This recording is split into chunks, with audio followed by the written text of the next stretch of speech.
जय जय श्री चैतन्य जय नित्यानंद, जय द्वैत चंद्र जय गौर भक्त वृंदा। जय जय श्री चैतन्य जय नित्यानंद, जय द्वैत चंद्र जय गौर भक्त वृंदा। जय जय श्री चैतन्य जय नित्यानंद, जय द्वैत चंद्र जय गौर भक्त वृंदा। ओम ज्ञानतिमिरान्धस्य ज्ञानाञ्जनशलाकया चक्षुरुन्मिलितं येन तस्मै श्रीगुरवे नमः।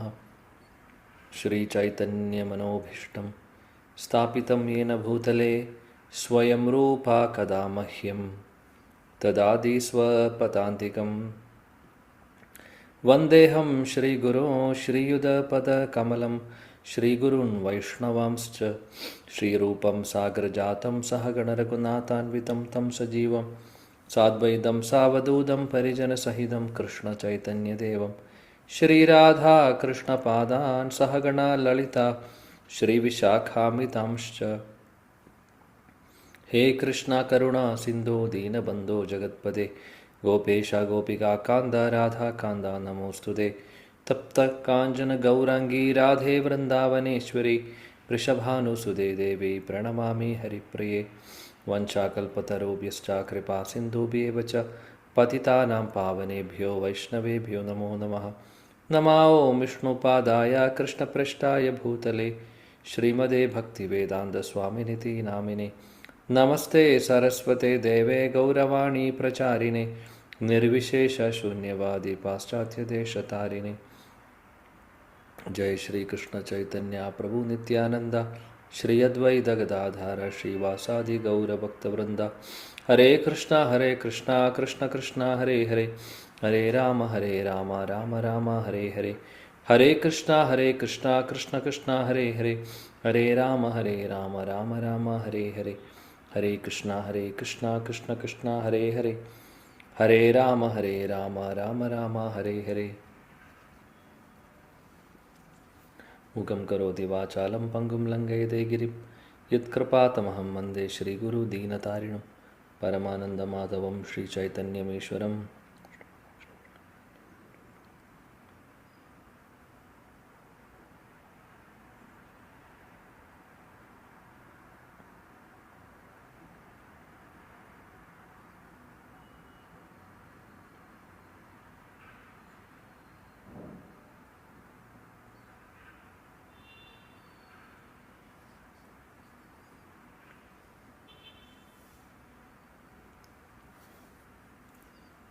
ഹരേ കൃഷ്ണ. പ്രിയപ്പെട്ട എല്ലാ ഭക്തർക്കും എൻ്റെ വിനീതമായ സാഷ്ടാംഗ പ്രണാമം.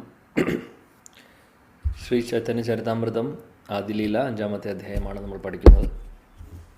5-ാമത്തെ അധ്യായത്തിലെ ശ്ലോകം 65 ആണ് നമ്മൾ അവസാനം നോക്കിയത്. ദൂരഹൈത്തെ പുരുഷ കരേ മായത്തെ അവധാന ജീവരൂപ വീര്യ താത്തെ കരേന അധാന. പുരുഷ അവതാരങ്ങളെക്കുറിച്ചാണ് ഇനി ഇവിടെ പറയാൻ പോകുന്നത്. ഈ ഒരു ശ്ലോകം മുതൽ 65-ാമത്തെ ശ്ലോകം മുതൽ 92-ാമത്തെ ശ്ലോകം വരെ മഹാവിഷ്ണുവിനെക്കുറിച്ച്, കാരണ ഉദകസായ വിഷ്ണുവിനെ സ്തുതിക്കുകയാണ് ചെയ്യുന്നത്. അദ്ദേഹം എങ്ങനെയാണ് ഈ ഭൗതിക ലോകം സൃഷ്ടിച്ചിട്ടുള്ളതും അത് സംബന്ധിച്ചിട്ടുള്ള കാര്യങ്ങൾ പറഞ്ഞുകൊണ്ട് അദ്ദേഹത്തെ സ്തുതിക്കുന്നു ഇത്രയും ശ്ലോകങ്ങളിൽ. നോക്കാം. ഇപ്പോൾ ആദ്യത്തെ ശ്ലോകത്തിൽ 65 പറയുന്നത് എന്താണെന്ന് വെച്ചാൽ, അദ്ദേഹത്തിൻ്റെ ദൃഷ്ടിയിലൂടെ പ്രകൃതിയിൽ അദ്ദേഹം ജീവജാലങ്ങളുടെ വിത്ത് ആവുന്നു. അങ്ങനെ ജീവജാലങ്ങൾ അല്ലെങ്കിൽ ലിവിങ് എനിറ്റീസ് വരുന്നു. അതാണ് പറയുന്നത്. അപ്പോൾ ഇവിടെ ഒരു നിമിഷം.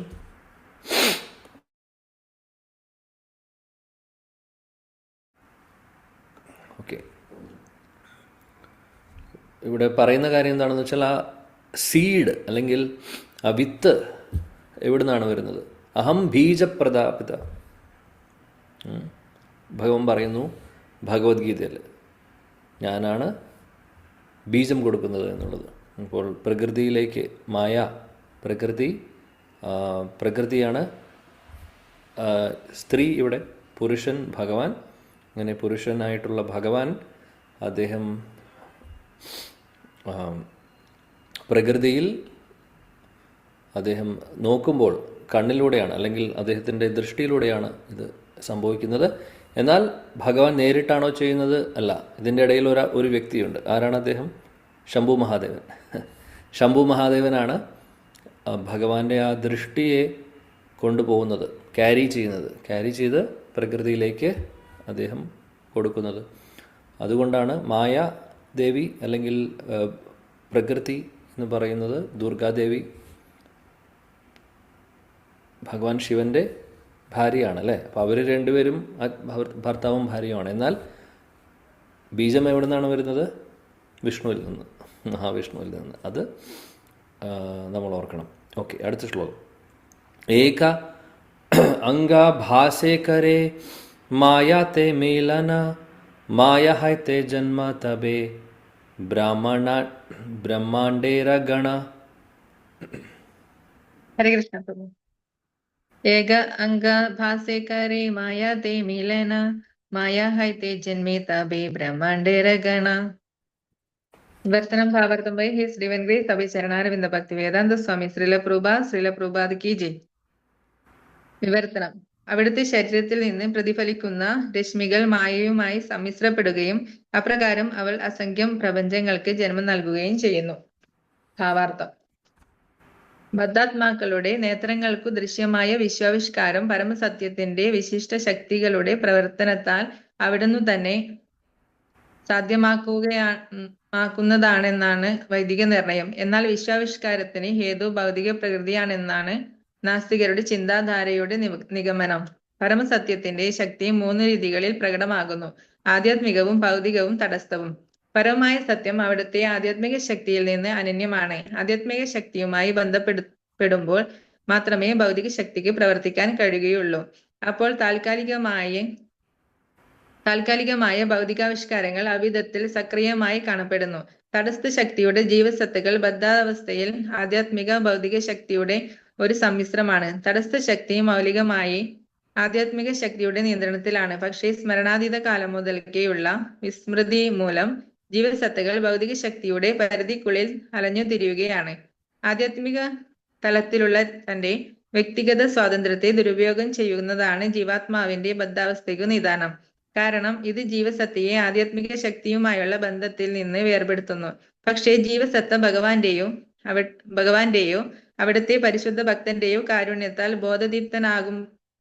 ബോധദീപ്തനാക്കപ്പെടുമ്പോൾ അവൻ പ്രേമഭരിത സേവനം എന്ന തന്റെ ആദിമ തലം വീണ്ടെടുക്കാൻ തൽപരനാവുകയും തദ്വാര ആനന്ദത്തിന്റെയും ജ്ഞാനത്തിന്റെയും ഏറ്റവും മംഗളകരമായ തലത്തിൽ എത്തുകയും ചെയ്യുന്നു. തടസ്ഥനായ ജീവൻ താൻ ശക്തിയല്ല, പകരം ശക്തനാണെന്ന് സ്വേച്ഛാനുസാരം കരുതുമ്പോൾ അവന്റെ സ്വാതന്ത്ര്യം ദുരുപയോഗം ചെയ്യപ്പെടുകയും അവന്റെ ശാശ്വതമായ സേവന മനോഭാവത്തിന് പ്രതികൂല സ്വഭാവം സംഭവിക്കുകയും ചെയ്യുന്നു. സ്വന്തം അസ്തിത്വത്തെക്കുറിച്ചുള്ള അവന്റെ ഈ മിഥ്യാസങ്കല്പം അവനെ ഭൗതിക പ്രകൃതിക്കുമേൽ ആധിപത്യം സ്ഥാപിക്കാനുള്ള മനോഭാവത്തിലേക്ക് നയിക്കുന്നു. ഹരേ കൃഷ്ണ പ്രഭു.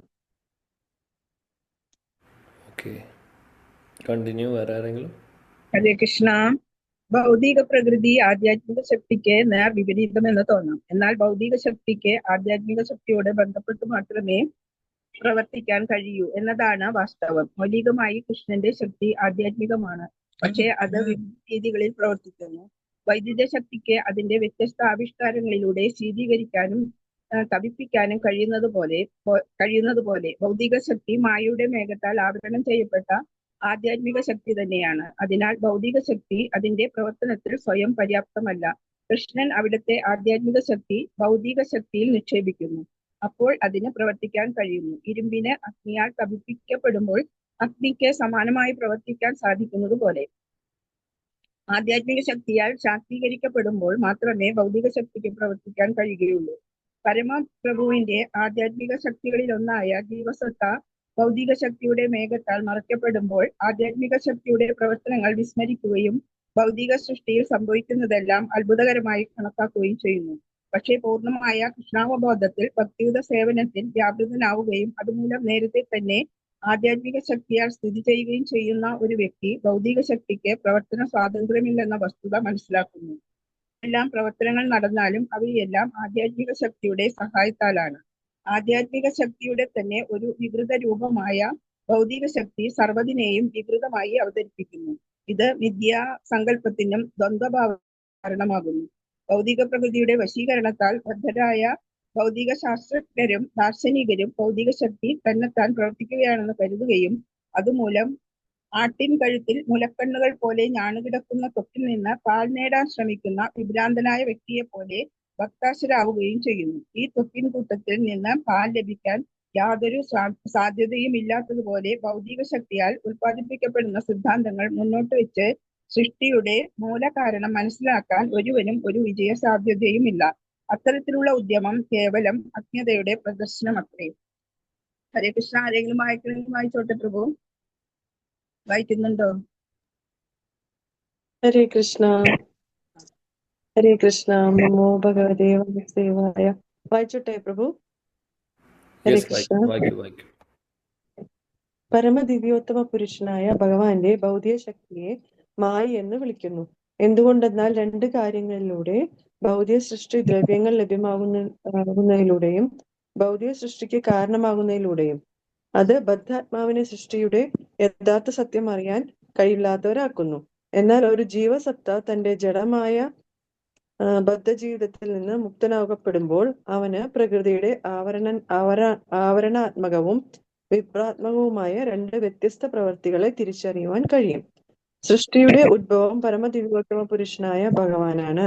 ഭഗവത്ഗീതയിൽ 9.10 സ്ഥിരീകരിച്ചിട്ടുള്ളത് പോലെ ഭൗതിക പ്രപഞ്ചം പ്രവർത്തിക്കുന്നത് ത്രിഗുണങ്ങളെ ഭൗതിക ശക്തിയിൽ നിക്ഷേപിക്കുന്ന ഭഗവാന്റെ നിർദ്ദേശത്തിൽ കീഴിലാണ്. ഭൗതിക ശക്തിയിൽ ലഭ്യമായ ഘടക പദാർത്ഥങ്ങൾ ത്രിഗുണങ്ങളാൽ വിക്ഷുബ്ധമാക്കപ്പെടുമ്പോൾ നാനാവിധത്തിലുള്ള സാമഗ്രികൾ ഉൽപ്പാദിപ്പിക്കപ്പെടുന്നു. ഒരു ചിത്രകാരൻ ചുവപ്പ്, മഞ്ഞ, നീല എന്നീ വർണ്ണങ്ങൾ സമ്മിശ്രപ്പെടുത്തി പലവിധത്തിലുള്ള ചിത്രങ്ങൾ രചിക്കുന്നത് പോലെയാണിത്. മഞ്ഞ സത്വഗുണത്തിന്റെയും ചുവപ്പ് രജസിന്റെയും നീല തമസിനെയും പ്രതിനിധീകരിക്കുന്നു. അതിചുവപ്പ് രജസിനെയും നീല തമസിനെയും പ്രതിനിധീകരിക്കുന്നു. അതിനാൽ വർണ്ണാഭമായ ഭൗതിക സൃഷ്ടി മിശ്രങ്ങളുടെ 81, അതായത് 3.3 × ഗുണം 3 9 9 ഗുണം 9 81 വൈവിധ്യങ്ങളെ പ്രതിനിധീകരിക്കുന്ന ഈ ത്രിഗുണങ്ങളുടെ പരസ്പര പ്രവർത്തനമല്ലാതെ മറ്റൊന്നുമല്ല. ഭൗതിക ശക്തിയാൽ വ്യാമോഹിക്കപ്പെടുന്ന ബദ്ധാത്മാവ് സൃഷ്ടിയുടെ ഈ 81 വൈവിധ്യങ്ങളിൽ ഭ്രമിച്ച് ഭൗതിക ശക്തിക്കുമേൽ ആധിപത്യം സ്ഥാപിക്കാൻ ആഗ്രഹിക്കുന്നു. ഒരു ശലഭം അഗ്നിയെ ആസ്വദിക്കാൻ ആഗ്രഹിക്കുന്നത് പോലെ പരമദിവ്യോത്തമ പുരുഷൻ ഭഗവാനുമായുള്ള തന്റെ ശാശ്വതമായ ബന്ധത്തെ വിസ്മരിക്കുന്നത് മൂലം ബദ്ധാത്മാവിന് വന്നുഭവിക്കുന്നതിന്റെ ആകത്തുകയാണ് ഈ മോഹമായ വലയം. ആത്മാവ് ബദ്ധനാകുമ്പോൾ ഇന്ദ്രിയ സുഖത്തിൽ മുഴുകുന്നതിന് ഭൗതിക ശക്തിയാൽ പ്രലോഭിപ്പിക്കപ്പെടുന്നു. എന്നാൽ ഒരുവൻ ആധ്യാത്മിക ശക്തിയാൽ ഉത്തേജിതനാകുമ്പോൾ പരമോന്നത ഭഗവാനുമായുള്ള അവന്റെ ശാശ്വത ബന്ധത്തിൽ അവിടുത്തെ സേവനത്തിൽ സ്വയം മുഴുകുന്നു. ആധ്യാത്മിക ലോകത്തിന്റെ ആദി കാരണം കൃഷ്ണനാണ്. ഭൗതിക സൃഷ്ടിയുടെ പരോക്ഷ കാരണവും അവിടുന്നാണ്. തടസ്ഥ ശക്തിയായ ജീവസത്തകളുടെ മൂലകാരണവും അവിടുന്ന് തന്നെ. ജീവസത്തകളുടെ നായകനും സംരക്ഷകനുമാണ് അവിടുന്ന്. എന്തെന്നാൽ തടസ്ഥ ശക്തിയായ അവർക്ക് ആധ്യാത്മിക ശക്തിയുടെ സംരക്ഷണത്തിലോ അല്ലെങ്കിൽ ഭൗതിക ശക്തിയുടെ ആവരണത്തിന് കീഴിലോ മാത്രമേ പ്രവർത്തിക്കാൻ കഴിയൂ. അചിന്ത്യമായ സ്വശക്തിയാൽ താൻ ഇഷ്ടപ്പെടുന്ന ഏതു രീതിയിലും പ്രവർത്തിക്കാൻ കഴിവുള്ള കൃഷ്ണനിൽ മാത്രമാണ് സ്വാതന്ത്ര്യം ദൃശ്യമാകുന്നതെന്ന് ആധ്യാത്മിക ശക്തിയുടെ സഹായത്തോടെ നമുക്ക് ബോധ്യം വരുത്താൻ കഴിയും. പരമദിവ്യോത്തമ പുരുഷനായ ഭഗവാൻ പരമപരിപൂർണനും ജീവാത്മാക്കൾ ആ സമ്പൂർണതയുടെ വിഭിന്ന അംശങ്ങളുമാണ്. ഭഗവാനും ജീവസത്തകളും തമ്മിലുള്ള ഈ ബന്ധം അനശ്വരമാണ്. തുച്ഛമായ ഭൗതിക ശക്തിക്ക് ആധ്യാത്മിക സമ്പൂർണതയെ ചെറിയ അംശങ്ങളായി വിഭജിക്കാൻ കഴിയുമെന്ന് ഒരുവൻ ഒരിക്കലും തെറ്റായി ചിന്തിക്കരുത്. ഈ മായാവാദ സിദ്ധാന്തത്തെ ഭഗവത്ഗീത പിന്തുണയ്ക്കുന്നില്ല. മറിച്ച് ജീവസത്തകൾ ശാശ്വതമായി പരമോന്നതമായ ആധ്യാത്മിക സമ്പൂർണതയുടെ ചെറിയ അംശങ്ങളാണെന്ന് അത് വ്യക്തമായി പ്രസ്താവിക്കുന്നു. സമ്പൂർണതയ്ക്ക് തുല്യമാകാൻ ഒരു അംശത്തിന് ഒരിക്കലും കഴിയാത്തതുപോലെ ആധ്യാത്മിക സമഗ്രതയുടെ ഒരു നിസ്സാര അംശമായ ജീവസത്തയ്ക്ക് പരമോന്നത സമ്പൂർണതയായ പരമദിവ്യോത്തമ പുരുഷനായ ഭഗവാന് തുല്യനാകാൻ ഒരിക്കലും കഴിയില്ല. അളവിന്റെ കാര്യത്തിൽ ഭഗവാനും ജീവസത്തകളും തമ്മിൽ പൂർണ്ണവും അംശങ്ങളും തമ്മിലുള്ള ബന്ധമാണ് ഉള്ളതെങ്കിലും ഗുണപരമായി നോക്കുന്ന പക്ഷം അംശങ്ങൾ സമ്പൂർണതയുടെ ഏകത്വത്തിലാണ്. അപ്രകാരം ജീവസത്തകൾ ഗുണപരമായി ഭഗവാനു തുല്യരാണെങ്കിലും അവർ സദാ അവിടുന്ന് ആശ്രയം കൊള്ളുന്ന ആപേക്ഷികാവസ്ഥയിലാണ്. പരമദിവ്യോത്തമ പുരുഷൻ എല്ലാറ്റിന്റെയും നിയന്താതാവാണ്. ജീവസത്തകൾ ആത്മീയ ശക്തിയാലോ അല്ലെങ്കിൽ ഭൗതിക ശക്തിയാലോ എല്ലായ്പ്പോഴും നിയന്ത്രിക്കപ്പെടുന്നവരും. അതിനാൽ ജീവസത്തയ്ക്ക് ഒരിക്കലും ആത്മീയമോ ഭൗതികമോ ആയ ശക്തിയുടെ നിയന്ത്രകനാവാൻ കഴിയില്ല. ജീവസത്തയുടെ സ്വാഭാവികമായ സ്ഥിതി സർവദാ പരമദിവ്യോത്തമ പുരുഷനായ ഭഗവാന്റെ താഴേക്കിടയിലാണ്. ഒരുവൻ ഈ സ്ഥിതിയിൽ പ്രവർത്തിക്കാൻ തയ്യാറാകുമ്പോൾ അവന്റെ ജീവിതം പരിപൂർണമാകുന്നു. പക്ഷെ ഒരുവൻ ഈ തത്വങ്ങളെ എതിർക്കുമ്പോൾ അവൻ ബദ്ധാവസ്ഥയിലാകുന്നു. ഹരേ കൃഷ്ണ. ഹരേ കൃഷ്ണ. Thank you. ഇവിടെ പറയുന്നു ഭഗവാൻ വിഷ്ണുവിൻ്റെ ആ ദൃഷ്ടി പതിയുമ്പോൾ എന്ത് സംഭവിക്കുമെന്നുള്ളത്. അപ്പോൾ നമ്മൾ ഇതിനു മുമ്പ് പറഞ്ഞിട്ടുണ്ട് ബ്രഹ്മാണ്ടങ്ങൾ വരുന്നത് ഭഗവാന്റെ ശരീരത്തിൽ നിന്നാണ് എന്നുള്ളത്. എന്നാൽ അതിൽ പിന്നീട് അതിനകത്ത് നടക്കുന്ന കാര്യങ്ങൾ, അതിൽ നടക്കുന്ന സൃഷ്ടികളുമൊക്കെ പിന്നെ മായയുമായിട്ട് അല്ലെങ്കിൽ ഈ ഭൗതിക ലോകത്തിൻ്റെ മഹത്തത്വം എന്ന് പറയുന്ന, അല്ലെങ്കിൽ ഇവിടെ ഇപ്പോൾ മായ എന്നാണ് പറയുന്നത്, അല്ലെങ്കിൽ മെറ്റീരിയൽ എനർജി എന്ന് പറയുന്നു. അപ്പോൾ ആ മായയിൽ വരുമ്പോൾ സമ്പർക്കം സംഭവിക്കുന്ന സമയത്ത് ഭഗവാന്റെ ദൃഷ്ടിയും കൂടെ പതിയുമ്പോഴാണ് പിന്നീട് അതിനകത്ത് ഈ ജീവജാലങ്ങൾ ആക്റ്റീവ് ആവുന്നത്. അല്ലെങ്കിൽ ആ ഒരു ഭഗവാൻ വിത്ത് പാവുന്നു, അവിടെ ക്രിയേഷൻ നടക്കുന്നു. അതാണ് ഉദ്ദേശിച്ചിട്ടുള്ളത്. മായയുമായിട്ടുള്ള സമ്പർക്കം, അല്ലെങ്കിൽ അതാണ് ഇവിടെ ഉദ്ദേശിച്ചിട്ടുള്ളത്. അതായത് ബ്രഹ്മാണ്ടങ്ങൾ മായയിൽ നിന്ന് ജനിക്കുന്നു എന്ന് പറയുന്നതിൻ്റെ ഉദ്ദേശം എന്താണെന്ന് മനസ്സിലായെന്ന് വിചാരിക്കുന്നു. ഭഗവാനിൽ നിന്ന് തന്നെയാണ് വരുന്നത്. എന്നാൽ പിന്നീട് അതിനകത്തുള്ള ജീവജാലങ്ങൾ അല്ലെങ്കിൽ ബാക്കിയുള്ള സൃഷ്ടികളൊക്കെ സംഭവിക്കുന്നത് അതെല്ലാം ഭഗവാന്റെ ശക്തിയിലൂടെയാണ് എന്നാണ് പറയുന്നത്. തീർച്ചയായിട്ടും മായ എന്ന് പറയുന്ന മായയ്ക്കും അതിനകത്ത് ഇൻവോൾവ്മെൻ്റ് ഉണ്ട്. കാര്യം ഇവിടെ ഒരു സ്ത്രീയുടെ പുരുഷൻ ഭഗവാനാണെങ്കിൽ ആ വിത്ത് അല്ലെങ്കിൽ ആ ബീജത്തെ ഉൾക്കൊള്ളാൻ വേണ്ടിയിട്ട്, സ്വീകരിക്കാൻ വേണ്ടിയിട്ട് ഒരു സ്ത്രീ വേണം അല്ലേ അവിടെ. എന്നിട്ടാണ് പിന്നെ സൃഷ്ടി നടക്കുന്നത്. ജനറൽ നമ്മൾ നോർമൽ എക്സാമ്പിൾ നോക്കിക്കഴിഞ്ഞാൽ പുരുഷനും സ്ത്രീയും കൂടെ വന്നതിന് ശേഷം പുരുഷനിൽ നിന്ന് ബീജം സ്ത്രീയിലേക്ക് പോകുന്നു, സ്ത്രീ പിന്നെ പ്രസവിക്കുന്നു. അതേപോലെ ഭഗവാനിൽ നിന്നാണ് വരുന്നതെല്ലാം. അപ്പോൾ ഇവർ രണ്ടും കൂടെ ഒരുമിക്കുമ്പോൾ പിന്നീട് സൃഷ്ടി സംഭവിക്കുന്നു. അതാണ് പറയുന്നത്. അപ്പോൾ എല്ലാത്തിൻ്റെയും സോഴ്സ് എന്ന് പറയുന്നത് ഭഗവാനാണ്. മായ എന്ന് പറയുന്നത് ആ ഭഗവാൻ തരുന്നതിനെ സ്വീകരിച്ച് ഭഗവാന്റെ ശക്തി തന്നെ പിന്നീട് നടക്കുന്നത് ഭഗവാന്റെ ദൃഷ്ടി, അല്ലെങ്കിൽ ഭഗവാൻ തന്നെയാണ് അതിനെ ആക്ടിവേറ്റ് ചെയ്യുന്നത്. അങ്ങനെയാണ് പിന്നെ ജീവജാലങ്ങളൊക്കെ അവിടെ അതിനകത്ത് ബ്രഹ്മാണ്ടത്തിനകത്ത് അല്ലെങ്കിൽ ക്രിയേഷൻ നടക്കുന്നത് എന്ന് പറയാം. എല്ലാം ഭൗതിക പ്രകൃതിയുടെ ക്രിയേഷൻ നടക്കുന്നത് അങ്ങനെയാണ്, അല്ലെങ്കിൽ അത് ആക്റ്റീവ് ആവുന്നത് അങ്ങനെയാണ്. പ്രത്യേകിച്ചും ജീവജാലങ്ങളുടെ കാര്യം എടുത്തു പറയേണ്ടതാണ്. കാര്യം ഭഗവാനാണ് അത് സപ്ലൈ ചെയ്യുന്നു, പിന്നീട് അത് വളരുന്നു, അല്ലെങ്കിൽ അത് പ്രകടമാവുമ്പോൾ അത് മായയിലൂടെയാണ് പ്രകടമാവുന്നത്. ഇതാണ് ഇവിടെ ഉദ്ദേശിക്കുന്നത്. ശ്രീല പ്രഭുപാദി ഭാവാർത്ഥത്തിൽ പറയുന്നു, നമുക്കറിയാം തടസ്ഥ ശക്തിയാണ് ജീവജാലങ്ങളെല്ലാം എന്ന്. തടസ്ഥ ശക്തി എന്ന് ഉദ്ദേശിക്കുന്നത് എന്താണ്?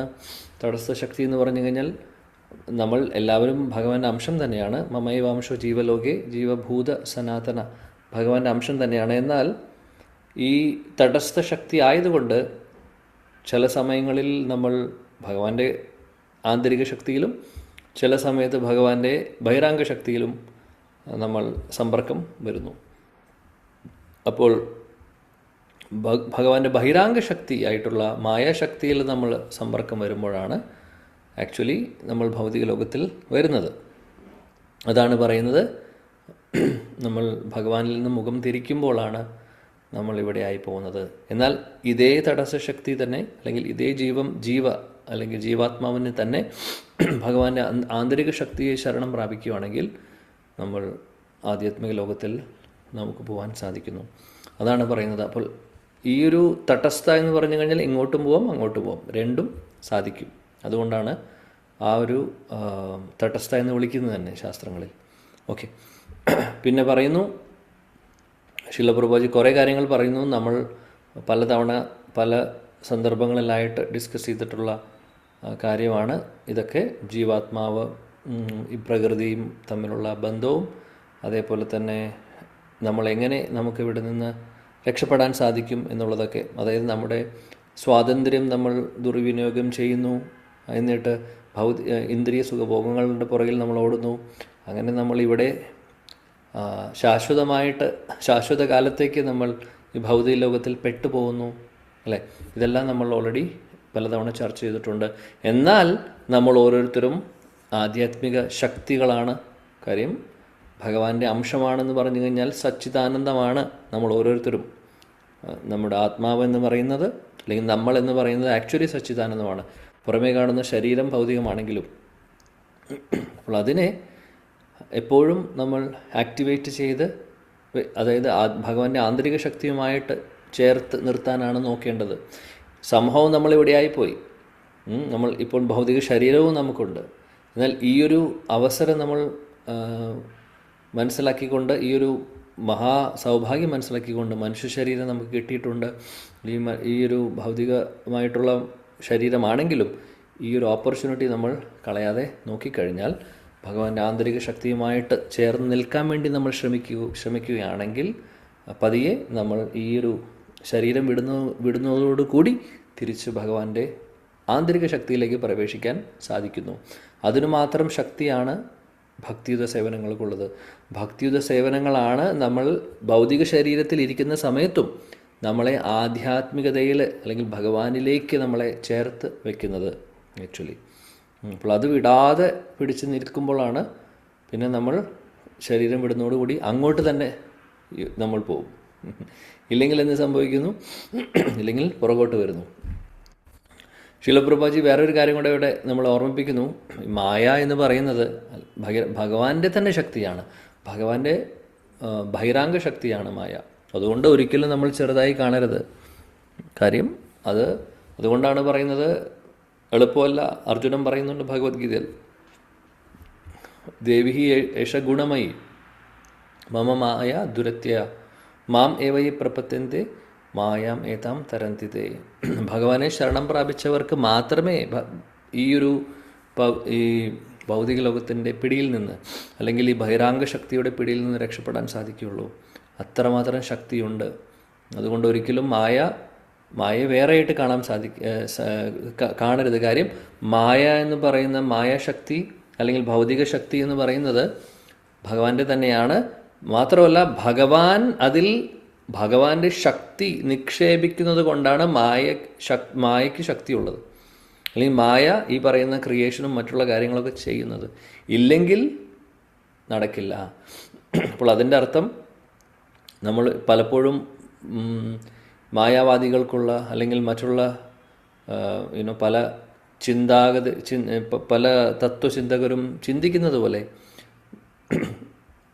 മായ ഒരിക്കലും ഇൻഡിപെൻഡൻ്റ് അല്ല. അല്ലെങ്കിൽ മെറ്റീരിയൽ എനർജി എന്ന് പറയുന്നത്, ഭൗതിക ശക്തി എന്ന് പറയുന്നത് ഭഗവാനിൽ നിന്ന് വേർപെട്ടിരിക്കുന്ന ഒരു കാര്യമല്ല. ഭഗവാനുമായിട്ട് അല്ലെങ്കിൽ ഭഗവാന്റെ ശക്തിയിൽ എപ്പോഴും ആശ്രയിച്ചിരിക്കുന്നു. അതാണ് പറയുന്നത്. ഭഗവാന്റെ ശക്തി, ആധ്യാത്മിക ശക്തി തന്നെ പല രീതിയിൽ അത് പ്രകടമാവുന്നുണ്ട്. ഭഗവാന്റെ ആധ്യാത്മിക ശക്തി ശിലപ്രഭുജി നല്ലൊരു ഉദാഹരണം പറയുന്നു. എങ്ങനെയാണോ ഇലക്ട്രിസിറ്റി എന്ന് പറയുന്നത്, ആ ഒരു എനർജി, ആ ഒരു ഊർജം, ചിലപ്പോൾ അതേ ഊർജം കൊണ്ട് നമ്മൾ തണുപ്പിക്കുന്നു, അതേ ഊർജം കൊണ്ട് ചൂടും കിട്ടുന്നു, അല്ലേ? നമ്മൾ ഓവനിൽ ചൂടാവുന്നു. അതേപോലെ തന്നെ റെഫ്രിജറേറ്റർ ആണെങ്കിൽ, ഫ്രിഡ്ജ് ആണെങ്കിൽ തണുപ്പിക്കുന്നു. പറയുമ്പോൾ അതിലേക്ക് പോകുന്ന ഊർജം ഒന്നാണ്, അല്ലേ? എല്ലാം ഇലക്ട്രിസിറ്റിയാണ്. പക്ഷേ ആ ഇലക്ട്രിസിറ്റി രണ്ട് രീതിയിലാണ് രണ്ട് ഓപ്പോസിറ്റ് രീതിയിലാണ് പ്രവർത്തിക്കുന്നത് അല്ലേ. ഒരെണ്ണം തണുപ്പിക്കുന്നു, ഒരെണ്ണം ചൂടാക്കുന്നു. അതേപോലെ ഭഗവാന്റെ ശക്തി തന്നെയാണ് ഇതൊക്കെ. ഭഗവാന്റെ ശക്തി സഞ്ചരിക്കുമ്പോഴാണ് ഭൗതിക പ്രകൃതിയിൽ കാര്യങ്ങൾ നടക്കുന്നതും സൃഷ്ടി നടക്കുന്നതും മറ്റുള്ള കാര്യങ്ങൾ നടക്കുന്നതും. അപ്പോൾ ആ ഒരു പല രീതിയിൽ അത് ആ ശക്തി ആന്തരിക ശക്തി അല്ലെങ്കിൽ ഭഗവാന്റെ ആ ശക്തി സ്പിരിച്വൽ ശക്തി ആധ്യാത്മിക ലോകത്തിലുള്ള സമയത്ത്, അതായത് ഇപ്പോൾ നമ്മൾ ചൂടും തണുപ്പും ചൂടാക്കുന്നതും തണുപ്പിക്കുന്നതും പറയുന്ന പോലെയാണ്.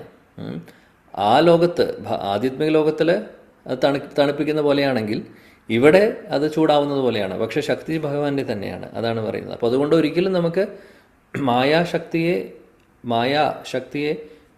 ഭഗവാനിൽ നിന്ന് മാറ്റി നിർത്താൻ സാധിക്കില്ല എന്നുള്ളത് ശീല പ്രഭുപാദി വീണ്ടും നമ്മളെ ഓർമ്മിപ്പിക്കുന്നു. പിന്നെ മായശക്തിക്ക് പിന്നീട് ഇത്രയും പവർഫുൾ ആവുന്നത് എന്തുകൊണ്ടാണ്?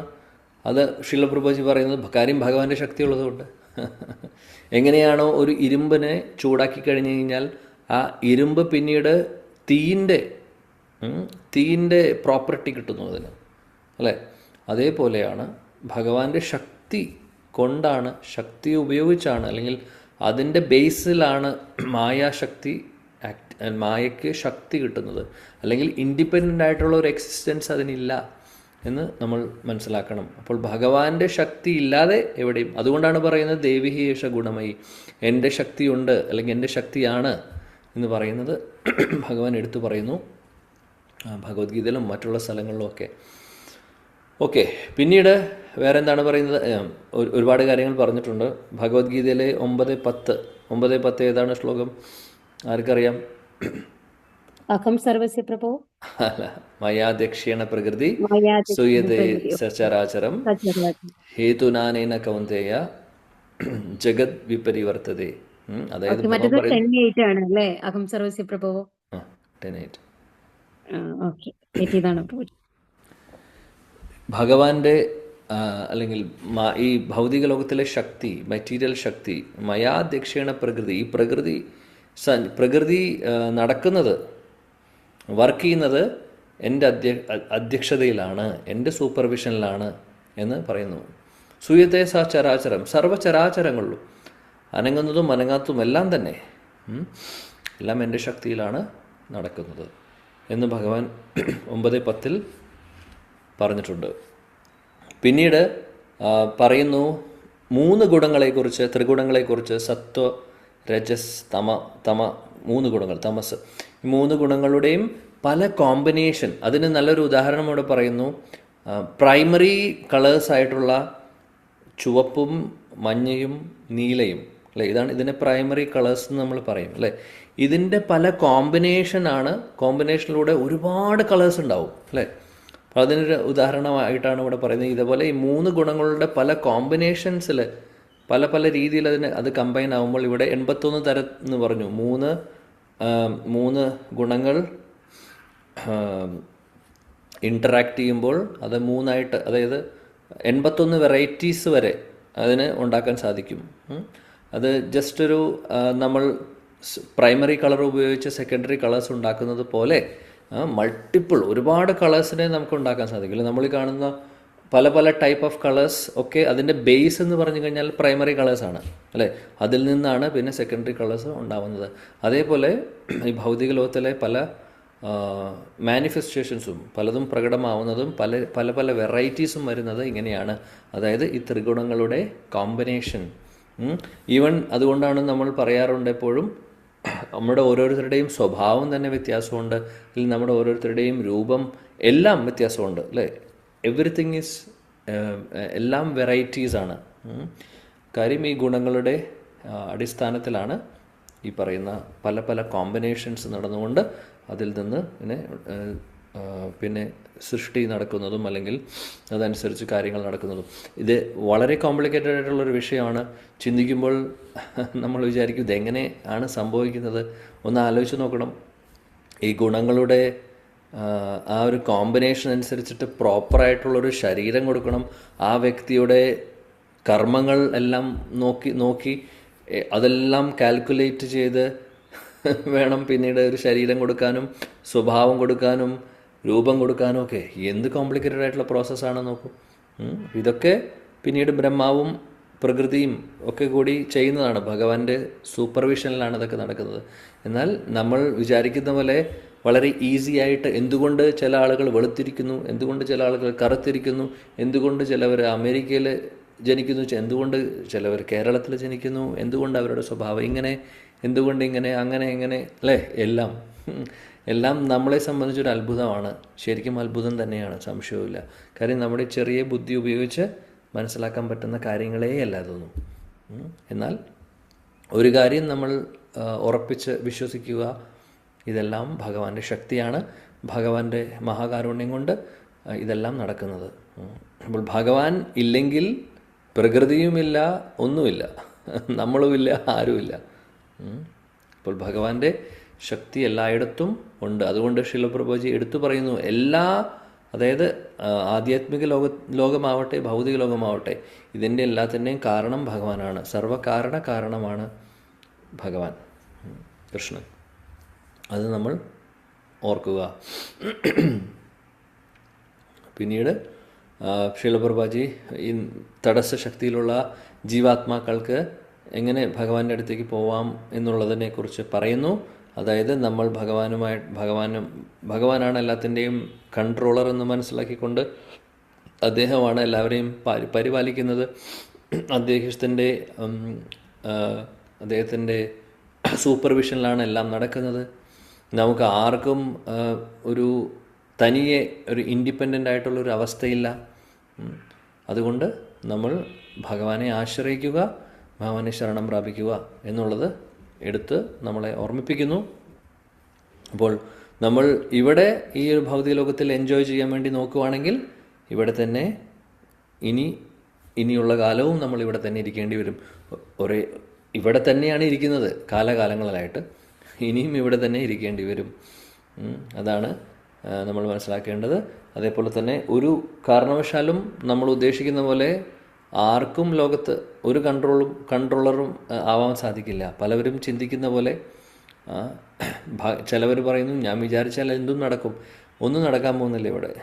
എല്ലാം ഭഗവാന്റെ കൺട്രോൾഷിപ്പിലാണ് കാര്യങ്ങൾ നടക്കുന്നത്.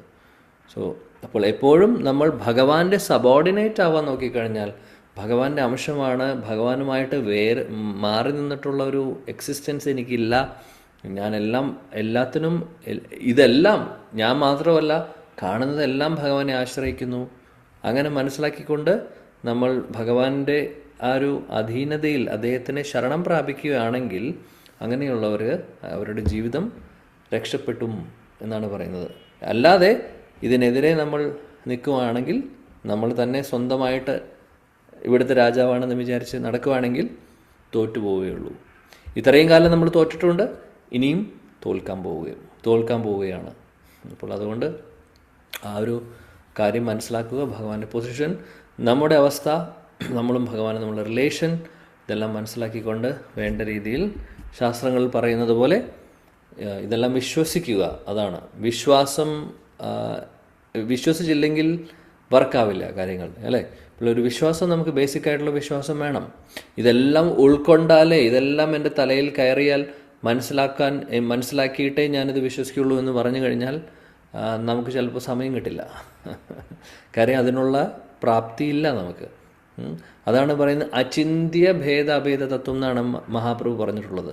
അപ്പോൾ പല കാര്യങ്ങളും അല്ലെങ്കിൽ എല്ലാ കാര്യങ്ങളും അചിന്ത്യമാണ്. ഇപ്പോൾ കർമ്മം തന്നെ എടുക്കുകയാണെങ്കിൽ കർമ്മം മാത്രം എടുത്താൽ മതി. എത്ര കോംപ്ലിക്കേറ്റഡ് ആണെന്ന് നോക്കൂ. എങ്ങനെ ഒരു വ്യക്തിക്ക് ഈ ഒരു ശരീരം കിട്ടി, ഈ ഒരു സ്വഭാവം വന്നു? ഈ കർമ്മം ഏത് ജന്മത്തിൽ നിന്ന് വന്നിട്ടുള്ളതാണ്? കഴിഞ്ഞ ജന്മമാണോ, അതോ 1000 ജന്മം മുന്നത്തെയാണോ, 1 കോടി ജന്മങ്ങൾ മുമ്പത്തെയാണോ? അറിയില്ല. ആർക്ക് മനസ്സിലാക്കാൻ സാധിക്കും? ഇതൊക്കെ അചിന്ത്യമായിട്ടുള്ള കാര്യങ്ങളാണ്. കൂടുതൽ നമ്മൾ കോംപ്ലിക്കേറ്റ് ചെയ്യേണ്ട ആവശ്യമില്ല. നമുക്ക് മനസ്സിലാക്കാൻ പറ്റുന്ന കാര്യങ്ങൾ, ആചാര്യന്മാർ പറയുന്ന കാര്യങ്ങൾ, അവർ പലതും അറിഞ്ഞവരാണ്, തത്വദർശികളാണ്, അല്ലേ? അവർ അത് തത്വങ്ങൾ പറഞ്ഞു തരുന്നു. നമ്മുടെ കപ്പാസിറ്റിക്ക് അനുസരിച്ചിട്ട് നമ്മളത് മനസ്സിലാക്കുക. മനസ്സിലാവാത്ത കാര്യങ്ങൾ ചോദിച്ച് മനസ്സിലാക്കുവാൻ ശ്രമിക്കുക. മനസ്സിലായിട്ടുള്ളവരിൽ നിന്ന്, ഗുരുജനങ്ങളിൽ നിന്ന് പറ്റുന്ന പോലെ നമ്മളും ഉൾക്കൊള്ളുക. പിന്നീട് അവരുടെ വാക്കുകൾ, ശാസ്ത്രങ്ങളിലെ ഗുരു സാധു ശാസ്ത്രത്തെ പൂർണ്ണമായിട്ടും വിശ്വസിക്കുക, അവർ പറയുന്ന പ്രോസസ്സ് ഫോളോ ചെയ്യുക. ഇത്രമാത്രം ചെയ്താൽ മതി. എപ്പോഴെങ്കിലും നമുക്കിതൊക്കെ മനസ്സിലാവും. മനസ്സിലാക്കുവാനും ചിലപ്പോൾ സാധിക്കും. ഭഗവാൻ നമുക്ക് മനസ്സിലാക്കിപ്പിച്ചു തരും. തീർച്ചയായിട്ടും ഇവിടെ ഇരിക്കുമ്പോൾ മനസ്സിലാവുമെന്നറിയില്ല. തീർച്ചയായിട്ടും നമ്മൾ തിരിച്ച് ഭഗവാന്റെ അടുത്തേക്ക് പോകുമ്പോൾ അവിടെ പോകുന്ന ഒരാൾക്ക് എല്ലാ ഡീറ്റെയിൽസും കിട്ടും. എങ്ങനെ ഇവിടെ വന്നു, എപ്പോൾ ഇവിടെ വന്നു, എന്തൊക്കെയാണ് സംഭവിച്ചിട്ടുള്ളത്, എത്ര ജന്മജന്മാന്തരങ്ങൾ നമ്മൾ ഇവിടെ ഉണ്ടായിട്ടുണ്ട് എന്നുള്ളതൊക്കെ നമുക്ക് എല്ലാം വെളിപ്പെടുത്തി തരും ഭഗവാൻ. കാര്യം അത് എന്തുകൊണ്ട് വെളിപ്പെടുത്തി തരുന്നു? മനസ്സിലാക്കാൻ അങ്ങനെ ഒരു സമയം നമുക്കുണ്ടായിരുന്നു. ഇനി എന്തായാലും അതില്ല. ഇനി അതിനെക്കുറിച്ച് മറന്നോളൂ. സോ എത്തേണ്ട സ്ഥലത്ത് എത്തിക്കഴിഞ്ഞു. ഇനി ഒന്നിനെയും കുറിച്ച് ചിന്തിക്കേണ്ട ആവശ്യമില്ല. അതെല്ലാം നിങ്ങളുടെ പഴയ ജീവിതമാണ്, അതിനെ മറന്നോളൂ എന്ന് പറഞ്ഞ് നമ്മളവിടെ അതിൻ്റെ കർട്ടൻ അവിടെ നമ്മൾ ഇടുന്നു. പിന്നീട് ആ കർട്ടൻ ഒരിക്കലും തുറക്കാൻ പോകുന്നില്ല. നതത് ഭാഷയതേ സൂര്യോ ന ശശാങ്കോ ന പാവക യത് ഗത്വാന നിവർത്തന്തേ തദ്ധാമ പരമമമ. സോ നമ്മളവിടെ ഒന്ന് എൻട്രി ആയിക്കഴിഞ്ഞാൽ ഇതെല്ലാം നമുക്ക് ഭഗവാൻ മനസ്സിലാക്കിപ്പിച്ച് തരുന്നു. അപ്പോൾ എന്തെങ്കിലും സംശയങ്ങൾ ബാക്കിയുണ്ടെങ്കിൽ അവിടെ പോയി ചോദിക്കാം. അപ്പോൾ കുറച്ച് സംശയങ്ങൾ അവിടേക്ക് വേണ്ടിയും വയ്ക്കുന്നതിന് തെറ്റില്ല. കാര്യം എല്ലാം ഇവിടെ നിന്ന് മനസ്സിലായാലേ ഞാൻ ഇവിടെ നിന്ന് പോവുള്ളൂ, അല്ലെങ്കിൽ ഇവിടെ നിന്ന് ഞാൻ ഒരു അടി മുന്നോട്ട് വയ്ക്കുള്ളൂ എന്ന് വിചാരിക്കുകയാണെങ്കിൽ ബുദ്ധിമുട്ടായിരിക്കും. ഇവിടെ ഇരിക്കേണ്ടി വരും ചിലപ്പോൾ. അപ്പോൾ അചിന്ത്യമായിട്ടുള്ളത് അതിൻ്റെ വഴിക്ക് വിടുക. നമുക്ക് മനസ്സിലായിട്ടുള്ള കാര്യങ്ങൾ മനസ്സിലാക്കി ചെയ്യേണ്ട കാര്യങ്ങൾ പറഞ്ഞു തരുന്നത് ചെയ്യുക. അത്രമാത്രം ചെയ്യുക. ബാക്കിയെല്ലാം ഭഗവാൻ നോക്കിക്കോളും. അഗണ്യ അനന്തയത അണ്ഡസന്നിവേശ തതാരൂപേ പുരുഷ കരേ സഭാത്തെ പ്രകാശ. 67. ഹരേ കൃഷ്ണ പ്രഭു. ഹരേ കൃഷ്ണ. അഗണ്യ അനന്തയത അണ്ഡസന്നിവേശ തദരൂപേ പുരുഷ കരേ സഭാതെ പ്രകാശ. വിവർത്തനം by His Divine Grace, A.C. Bhaktivedanta Swami Prabhupada, Srila Prabhupada ki jai. പുരുഷൻ എണ്ണമറ്റ ബ്രഹ്മാണ്ടങ്ങളിൽ ഓരോന്നിലും പ്രവേശിക്കുന്നു. എത്ര പ്രപഞ്ചങ്ങളുണ്ടോ അവയിലെല്ലാം പ്രത്യേക രൂപങ്ങളിൽ അവിടുന്ന് സ്വയം പ്രത്യക്ഷനാകുന്നു. ഹരേ കൃഷ്ണ. പുരുഷ അവതാരം ഭഗവാൻ വിഷ്ണു ആദ്യം പറയുന്നു മഹാവിഷ്ണുവിനെ കുറിച്ച്, അല്ലേ? ഇപ്പോൾ ഒരുപാട് ബ്രഹ്മാണ്ടങ്ങളുണ്ട്. ആ ബ്രഹ്മാണ്ടത്തിലേക്ക് പ്രവേശിക്കുന്നു. ആരാണത് പ്രവേശിക്കുന്ന ആള്? ഗർഭോദകസായി വിഷ്ണു.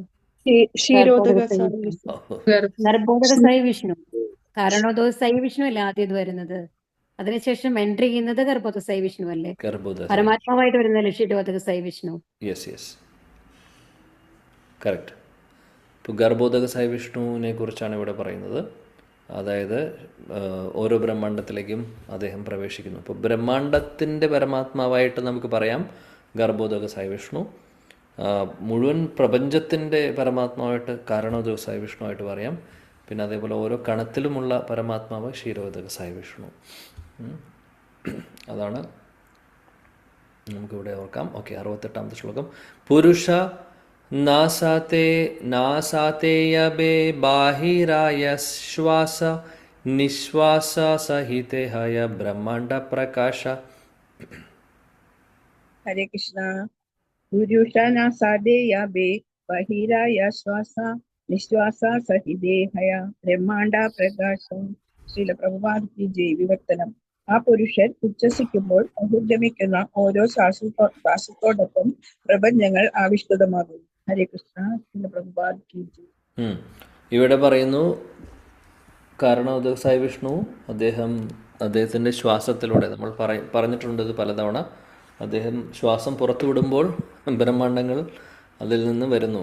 പിന്നീട് അതിൽ ആക്ടിവേഷൻ നടക്കുന്നതും ഒക്കെ നമ്മൾ ഓൾറെഡി പറഞ്ഞു. മായയുമായിട്ട് ഉള്ള ആ ഒരു സമ്പർക്കത്തിലൂടെ അതിൽ ആക്ടിവേറ്റ് ആവുന്നതും പിന്നെ സൃഷ്ടി നടക്കുന്ന കാര്യങ്ങളൊക്കെ നമ്മൾ ഓൾറെഡി ഇതിനു മുമ്പ് പറഞ്ഞു.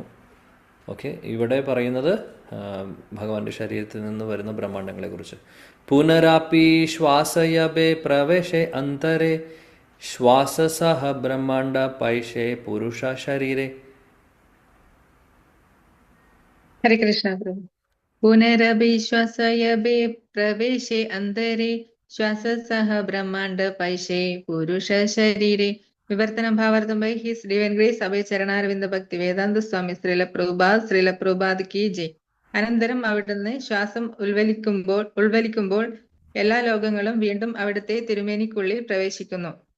ഭാവാർത്ഥം: ഭഗവാൻ കാരണോദശായി വിഷ്ണുവിന്റെ രൂപത്തിൽ തന്റെ ദൃഷ്ടി കൊണ്ട് ഭൗതിക പ്രകൃതിയെ ഗർഭവതിയാക്കുന്നു. ആ കടാക്ഷത്തിലെ അതീന്ദ്രിയ തന്മാത്രകളായ ജീവാത്മാക്കൾ മുൻ വിശ്വാവിഷ്കാരത്തിലെ അവരവരുടെ കർമ്മ ബീജങ്ങൾക്കനുസരിച്ച് വ്യത്യസ്ത ജീവവർഗങ്ങളിൽ പ്രത്യക്ഷപ്പെടുന്നു. അനന്തരം ഭഗവാൻ സ്വയം അവിടുത്തെ ഭാഗിക പ്രാതിനിധ്യത്തിൽ അസംഖ്യം ബ്രഹ്മാണ്ടങ്ങളുടെ ഒരു ശരീരം സൃഷ്ടിക്കുകയും ആ ബ്രഹ്മാണ്ടങ്ങൾ ഓരോന്നിലും ഗർഭോദശായി വിഷ്ണുവായി പുനഃപ്രവേശിക്കുകയും ചെയ്യുന്നു. അവിടുന്ന് മായയുമായി സമ്പർക്കത്തിലാകുന്നതിനെ ഭഗവത്ഗീത ആകാശവും വായുവും തമ്മിലുള്ള താരതമ്യത്തിലൂടെ വിശദീകരിച്ചിട്ടുണ്ട്. ആകാശം ഭൗതികമായ എല്ലാറ്റിലും പ്രവേശിക്കുന്നു, എങ്കിലും അത് നമ്മിൽ നിന്നും വളരെ അകലെയാണ്. ഹരേ കൃഷ്ണ. ഹരേ കൃഷ്ണ. സോ ഇവിടെ പറയുന്നു, അദ്ദേഹം ശ്വാസം പുറത്തു വിടുമ്പോൾ ബ്രഹ്മാണ്ടങ്ങൾ വരുന്നു, ശ്വാസം അകത്തോട്ടെടുക്കുമ്പോൾ തിരിച്ചു പോകുന്നു, അല്ലേ? അപ്പോൾ തിരിച്ച് അദ്ദേഹത്തിൻ്റെ ശരീരത്തിലോട്ട് പ്രവേശിക്കുന്നു. അപ്പോൾ അതെന്താണ് ഉദ്ദേശിക്കുന്നത്? അതായത് ഈ ബ്രഹ്മാവിൻ്റെ ആയുസ് കഴിയുമ്പോൾ ബ്രഹ്മാണ്ടം മുഴുവനും, അല്ലേ, ഭഗവാന്റെ ശരീരത്തിലേക്ക് പ്രവേശിക്കുന്ന കാര്യമാണ് പറയുന്നത്. അതായത് അനിഹിലേഷൻ അല്ലെങ്കിൽ സംഹാരം നടക്കുന്നത് അങ്ങനെയാണ്. പിന്നീട് വീണ്ടും സൃഷ്ടി സംഭവിക്കുമ്പോൾ വീണ്ടും പുറത്തേക്ക് വരുന്നു. അതാണ് പറയുന്നത്. അപ്പോൾ ഗർഭോദകസായ വിഷ്ണുവിനെ കുറിച്ച് നമ്മൾ ഓൾറെഡി പറഞ്ഞു കഴിഞ്ഞു. കാരണോദകസായ വിഷ്ണുവിനെ മനസ്സിലായി, ഗർഭോദകസായ വിഷ്ണു മനസ്സിലായി, ക്ഷീരോദകസായ വിഷ്ണുവിനെയും മനസ്സിലായിട്ടുണ്ട്. ഓക്കെ, അപ്പോൾ ഒരു ശ്ലോകം കൂടെ നോക്കി നമുക്ക് അവസാനിപ്പിക്കാം. ഗാവാക്ഷേരന്തരേയന ത്രാസരേണുചലേ പുരുഷേരലോമകൂപേ ബ്രഹ്മാണ്ടേരജാലേ. ഹരേ കൃഷ്ണ. ഹരേ കൃഷ്ണ. ഹരേ കൃഷ്ണ. പുരുഷേ രാലോമകൂപേ ബ്രഹ്മാണ്ടേ രാജാലേ. ശ്രീല പ്രഭുപാദ് കി ജയ്. വിവർത്തനം: പൊടിപടലങ്ങളുടെ പരമാണുകണങ്ങൾ ഒരു ജാലകപ്പഴുതിലൂടെ കടന്നു പോകുന്നത് പോലെ അനന്ത ബ്രഹ്മാണ്ട ജാലങ്ങൾ ആ പുരുഷന്റെ ത്വക്കിലെ സുഷിരങ്ങളിലൂടെ കടന്നു പോകുന്നു. ഹരേ കൃഷ്ണ. ഹരേ കൃഷ്ണ. ഹരേ കൃഷ്ണ. അതിമനോഹരമായിട്ടുള്ള ഒരു ഡിസ്ക്രിപ്ഷൻ. എന്താണ് പറയുന്നത് ശീലകൃഷ്ണദാസ് കവിരാജ് ഗോസ്വാമി? എങ്ങനെയാണ് പൊടിപടലങ്ങൾ ഒരു ജനൽ തുറക്കുന്ന സമയത്ത് ചെറിയ ചെറിയ കാണാൻ പറ്റാത്ത പൊടിപടലങ്ങൾ പുറത്തു വരുന്നത്? അനേക കോടി ഉണ്ടാവും, അല്ലേ? നമുക്ക് പറയാൻ പോലും സാധിക്കില്ല. അതേപോലെയാണ് ഭഗവാന്റെ ശരീരത്തിൽ നിന്ന് ബ്രഹ്മാണ്ടങ്ങൾ വരുന്നത് എന്നാണ് പറയുന്നത്. അപ്പോൾ എന്തായിരിക്കും അതിൻ്റെ അവസ്ഥ എന്ന് ചിന്തിച്ചു നോക്കൂ. ബ്രഹ്മാണ്ടം എന്ന് പറയുന്നത് ഒരു യൂണിവേഴ്സ്, അതുപോലെ അനേക കോടി ബ്രഹ്മാണ്ടങ്ങൾ, അളവില്ല, അതിന് എണ്ണം പറയാൻ സാധിക്കില്ല, അത്രയ്ക്കധികം വരുന്നു അദ്ദേഹത്തിൻ്റെ ശരീരത്തിൽ നിന്ന്. വീണ്ടും അചിന്ത്യമായിട്ടുള്ളൊരു കാര്യമാണ്. എന്നാൽ ഇതാണ് ശാസ്ത്രം പറയുന്നത്, അത് നമ്മൾ വിശ്വസിക്കുക. Hare Krishna. Okay, so thank you very much. എല്ലാവരോടും നന്ദി പറയുന്നു. ഭഗവാന്റെ അനുഗ്രഹം ഉണ്ടെങ്കിൽ അടുത്ത ആഴ്ചയിൽ നമുക്ക് കണ്ടിന്യൂ ചെയ്യാം. നേരത്തെ പറഞ്ഞ പോലെ നമ്മൾ ഇനി കുറച്ച് ക്ലാസ്സുകൾ അരമണിക്കൂർ നേരത്തെ ആയിരിക്കും. സോ അതനുസരിച്ചിട്ട് എല്ലാവരും പ്ലാൻ ചെയ്യാൻ ഞാൻ അഭ്യർത്ഥിക്കുന്നു. വേറൊരു സർവീസ് ഇപ്പോൾ 10 മിനിറ്റിൽ എനിക്കുണ്ട്, അതുകൊണ്ട് അതെല്ലാ വ്യാഴാഴ്ചയും വരുന്നു, അതുകൊണ്ട് അരമണിക്കൂർ നേരത്തെയാക്കിയത്. Okay, thank you. വഞ്ചാകൽപതരുഭ്യശ്ച കൃപാസിന്ധുഭ്യോ ച പതിതാനാം പാവനേഭ്യോ വൈഷ്ണവേഭ്യോ നമോ നമഃ. श्रील प्रभुपाद की जय. श्रील कृष्णदास कविराज गोस्वामी की जय. श्री चैतन्य चरितामृत की जय. थाई Gaura Premananda. Thank you. Hare Krishna. Hare Krishna Prabhu.